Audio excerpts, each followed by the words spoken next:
How to change your TikTok country region. Hello guys, this is Atticus and welcome back to another tutorial video. In today's video, I'll teach you guys how you can change your TikTok's country region. So without any further ado, let's dive right into it. The first step here is head over to your TikTok. Make sure that you're logged in into your account. And after doing that, what you'll have to do is tap on the three lines on the top right corner. After doing that, tap on the settings and privacy option. After you do that, you'll find the account section. Head over to account under account section and there you'll find your account information. So if you simply head over to your account information, there you will see account region. Now if you tap on this, what you'll need to do is you'll need to now simply change the region.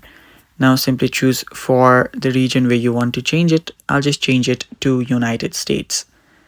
After doing that, you will need to at least be under the requirements. You will need to meet the requirements.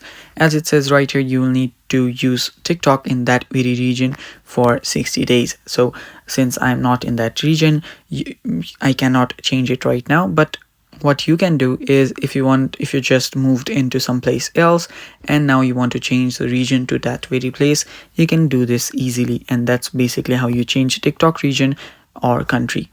And that's basically it, guys. I hope you guys now know how to change TikTok country region. Thanks for watching. Stay tuned for more and bye bye. Take care.